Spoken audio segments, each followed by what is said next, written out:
Hello folks, my last tripod I'll be sharing with you is my most heavy duty tripod. This is a Leofoto LN364C systematic bolt compatible carbon fiber tripod with 75mm bowl. So this is also made by Leofoto, comes with a carrying case right here, also quite heavy duty. This thing is heavy. The tripod itself weighs 5.7 pounds with a maximum payload of 77.2 pounds. It also has a twist lock mechanism, has a 3-leg position lock, maximum height of 63 inches. Again, for reference, I am 5'8" or 68 inches. So full extend. This thing is heavy.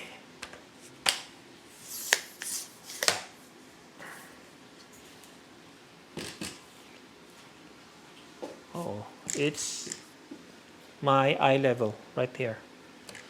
So this tripod, normally I have this one in the second leg. And this is what I use for my move, shoot, move, start tracker.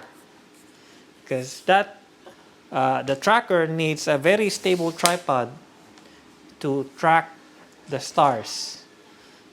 See, with this one, when I bought this one, it comes with a 75mm bowl plate. Comes with 75mm bowl plate. I attach it with my heavy duty Arctis LB52 ball head. It can, I think the ball head itself can carry up to 100 pounds. I also purchased the Leopold YB75LP bowl. Right here. So I can loosen this knob in the center and tilt plus minus 15 degrees to level. To lock the level, twist it counterclockwise. It has a big spirit level right here. And I also added Leofoto QS70. So I can easily change head. So I'll be showing you two types of head that I use here. The first one is my Manfrotto MHX Pro 2W.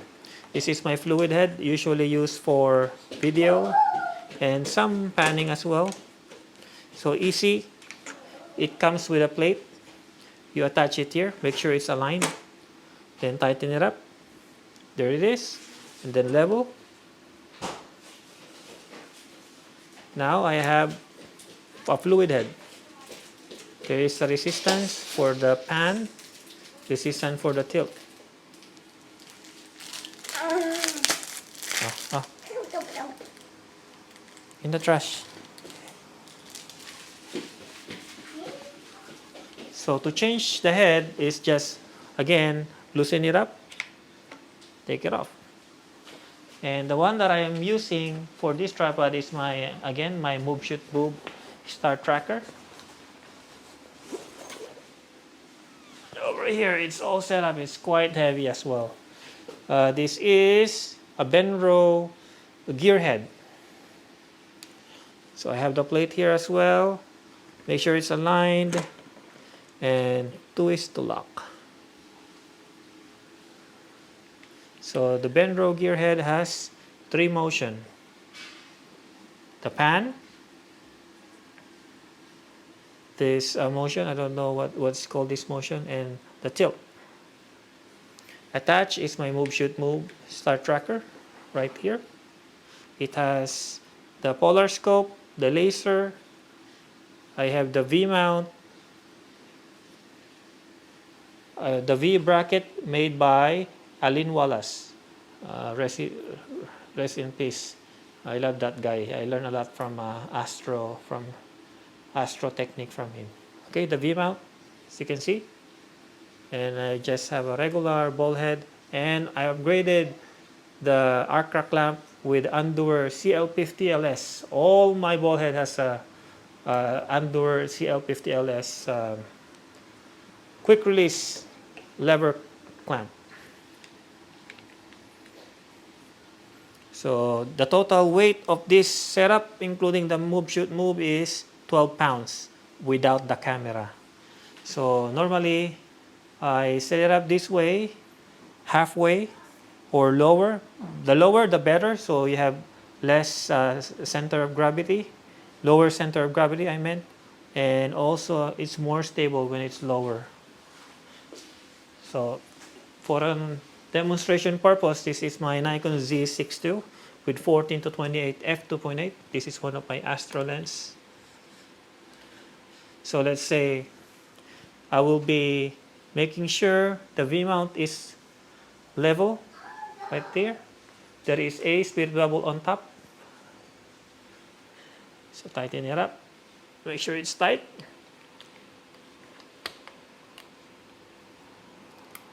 Okay. Then to double sure, there is a twist lock in front. And then compose my shot. Right there. Use timer 2 seconds and exposure of usually 60 seconds. That's what I use, and I shoot 10 frames stacked together.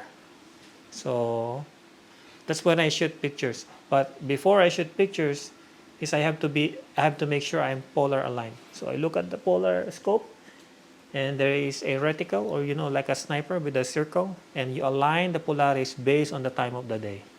And you can also use the laser to align to polaris. See, the good thing about the Benro gearhead is, it has precision, because micro movements when you're polar aligning is like a big deal.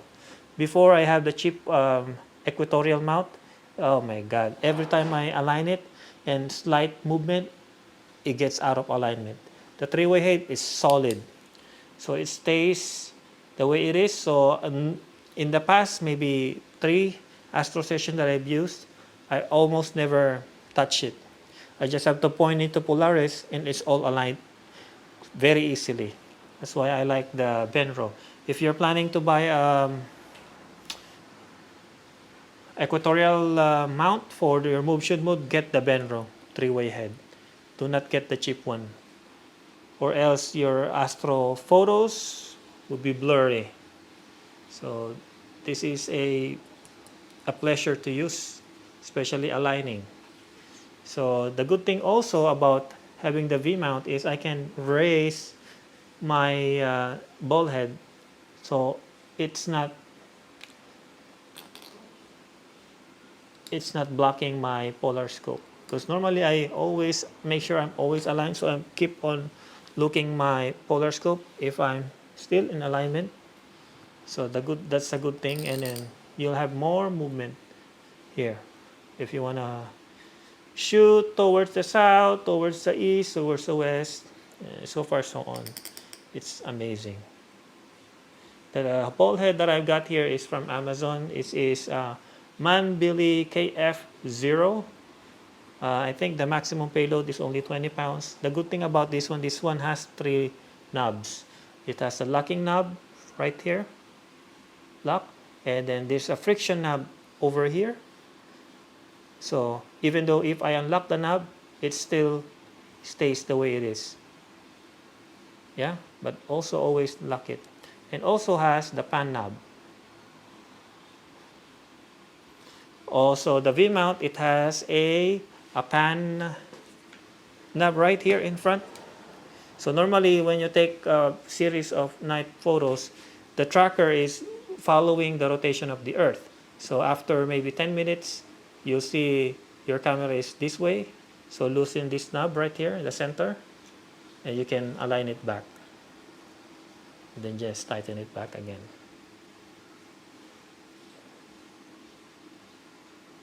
Again, make sure polar aligned. And I have a remote shutter release placed here on top.